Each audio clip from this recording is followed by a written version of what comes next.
Hello, amazing class. Welcome to week 6. In this video, I am basically summarizing the information that you are going to be reading in this section called Writing Lesson, Professional Documents. First, we're going to talk about emails, and then we're going to talk about texting. So when you first write an email, you need to be aware of who the audience is. This is who are you going to address in the email? Are you going to talk to friends? If so, you're going to be more informal and start it by saying, "Hey, dude."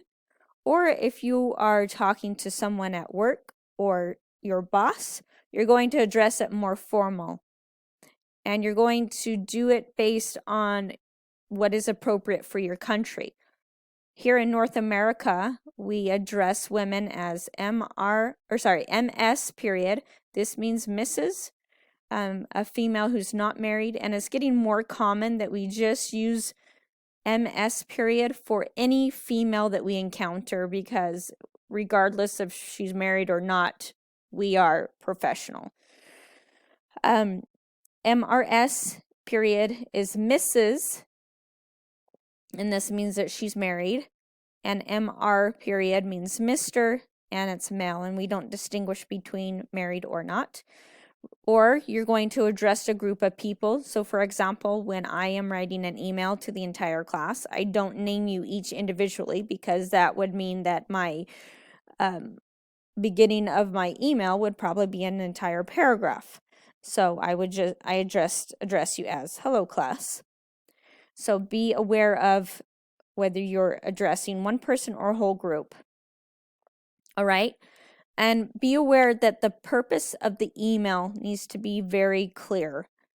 Are you responding to a question that the person has, or are you asking a question?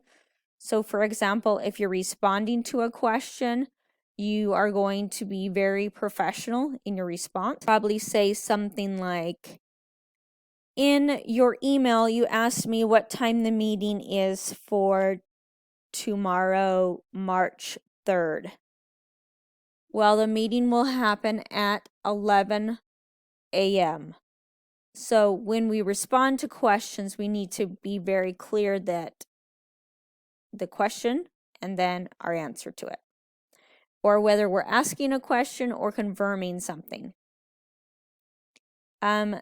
So I wanted to show you two different types of professional emails that our course shows you. So this is the first time Jessica is contacting Charles. Notice the difference in the emails and the length. This first one is not an appropriate email. She says, "Charles, I understand you are in charge of creating expense reports. I am in need of one by tomorrow at noon. Please send over your complete report ASAP." ASAP means as soon as possible. Jessica sounds very demanding and impersonal.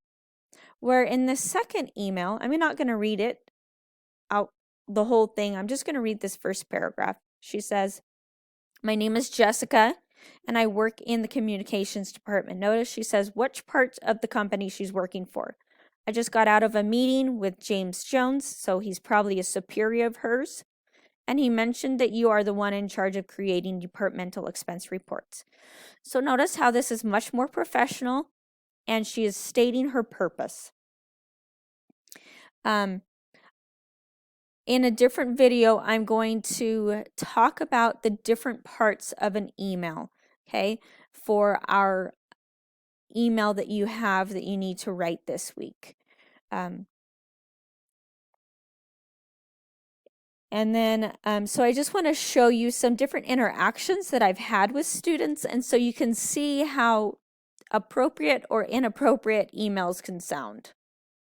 So these are two examples of appropriate emails that students have sent me. So notice this one, they address me as Sister Dorman. I really appreciate that because that's the title that the church expects of people who are, we say brother and sister, okay? I need to check and make sure that the assignment showing up with a 0 on my grade will be updated. Okay, he was very kind checking with the grades. I responded because he was so nice about it. And again, I make mistakes on grades. I'm not perfect. I know that. And then this next one, she addresses me as Sister Dorman, and she tells me that there was a mistake in the grading. All right. Versus, look at these emails. This person addresses me as Shauna. That really annoys me when people address me as Shauna, because I'm a teacher and I deserve the respect that is associated in our culture, which is Sister Dorman. And they're asking how to enroll, and I responded. Okay, this next one, they don't even address my name. They say, want to make sure I don't lower my grade by accident. Thank you. I don't even know what assignment they're talking about. I don't know what week. I don't know the issue. So I get emails like this all the time where students expect me to read their minds and know what they want. So even when you're addressing teachers or coworkers, you need to be professional in how you talk. So now we're going to move on to texting, okay? So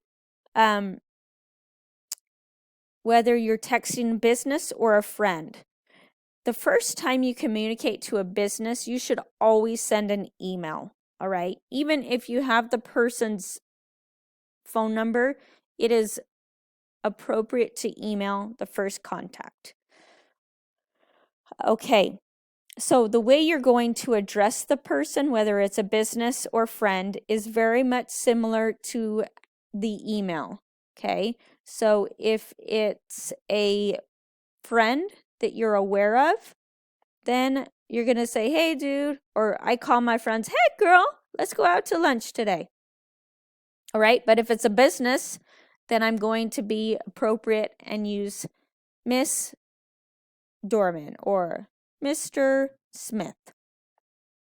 You want to be appropriate on the hours that you're texting, all right? If it's a business, you want to text during their open hours, 9 a.m. to 5 p.m., all right? Or if you're texting a person, for example, on Saturdays, I have this one friend, I do not contact her at all because I know that is her family time. So for me, I do not answer texts after 8 p.m. because that's the time I spend with my husband. All right, so just be aware of the people that you're texting and be aware of their personal time. Next thing is, I don't know if you guys have ever experienced this this happened yesterday. I had a family, my niece was getting blessed in a home. And so there was an issue with the Zoom link. The password was wrong, and so we kept texting back and forth, and it was this 15-minute ordeal. So finally we picked up the phone and called and said, hey, the link is bad. All right, so we need to determine when is it an appropriate time to text versus when is it an appropriate time to pick up the phone and call. Yesterday I picked up the phone and called because the blessing was happening in about 10 minutes and we needed that information quick.